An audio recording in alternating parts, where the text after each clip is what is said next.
Salam sejahtera untuk kita semua. Perkenalkan, nama saya Tio Samudi Cenawi Arifana dari Prodi S1 Informatika dengan NIM 11S21031. Jadi pada pembahasan mata kuliah jaringan komputer pada saat ini, saya akan membahas tentang wireless LAN atau LAN.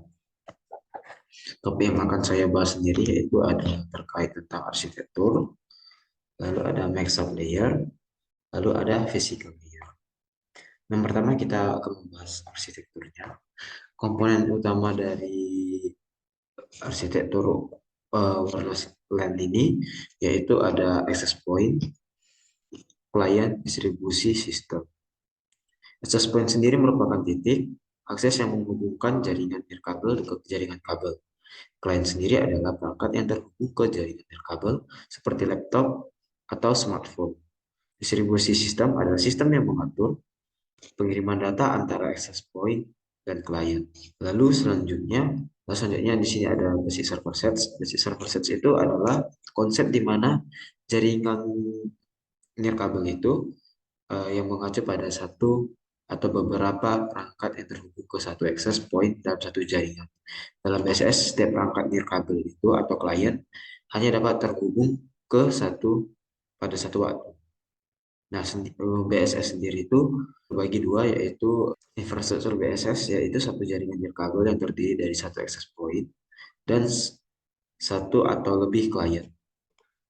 Dalam infrastruktur BSS, access point itu bertindak sebagai titik pusat untuk mengatur koneksi nirkabel antara klien dan jaringan kabel. Access point sendiri memfasilitasi pengiriman data antara klien dengan BSS dan juga digunakan untuk menghubungkan BSS dalam BSS menghubungkan BSS dengan jaringan kabel yang lebih besar. Lalu ada independent BSS di mana jaringan kabel yang terdiri dari dua atau lebih klien yang saling terhubung secara langsung dapat digunakan tanpa menggunakan access point. IBSS sendiri juga dikenal sebagai ad hoc network yang dimana klien bertindak sebagai router nirkabel dan bertanggung jawab untuk mengirimkan dan menerima data dari perangkat lain dalam jaringan. Dalam BSS sendiri, setiap klien dapat menggunakan MAC address atau alamat fisik perangkat nirkabel untuk mengidentifikasi dan berkomunikasi dengan perangkat lain dalam jaringan. Dalam infrastruktur BSS, access point bertanggung jawab untuk mengatur pengiriman data antara klien dan juga dapat menangani pengiriman data ke jaringan kabel yang lebih besar. Sedangkan IBSS, setiap klien bertanggung jawab untuk mengatur pengiriman data ke perangkat lain dalam jaringan secara langsung. Dengan menggunakan konsep BSS, jaringan nirkabel dapat dibagi menjadi beberapa unit yang lebih kecil sehingga dapat meningkatkan skalabilitas dan efisiensi jaringan nirkabel. Selanjutnya kita ke Extended Service Sets.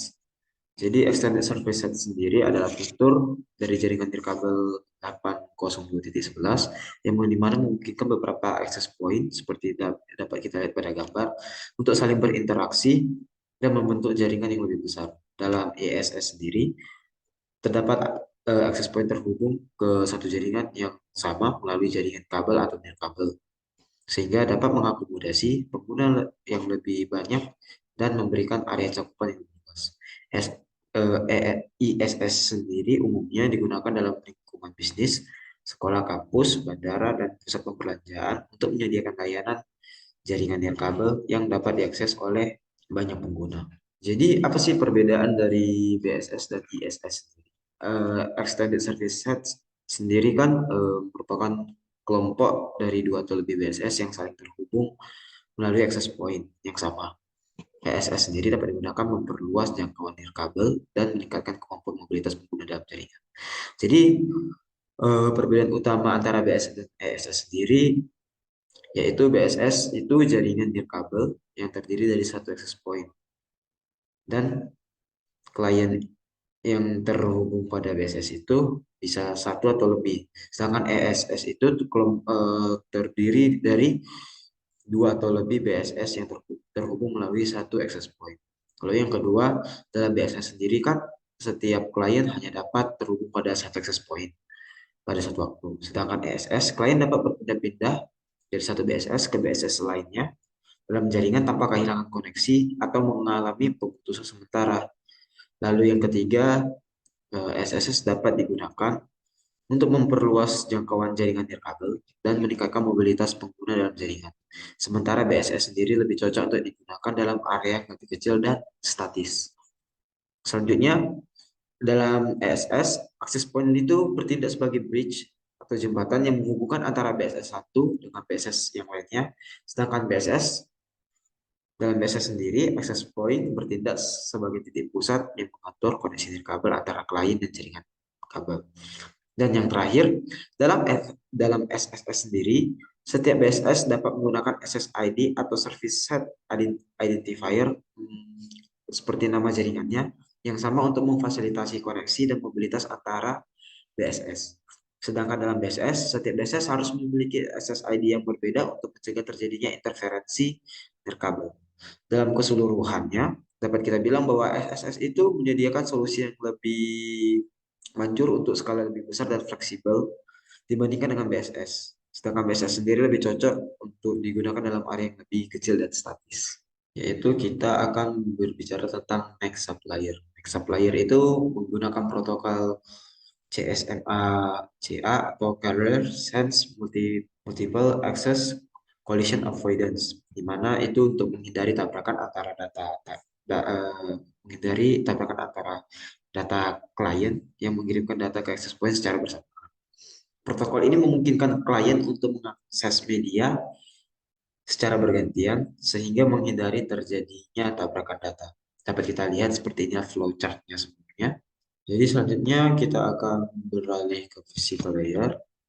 Physical layer itu sendiri, ya itu layer yang berada di bawah map sublayer. Physical layer itu bertanggung jawab untuk mengirim dan menerima sinyal radio yang digunakan untuk menghubungkan perangkat ke jaringan nirkabel.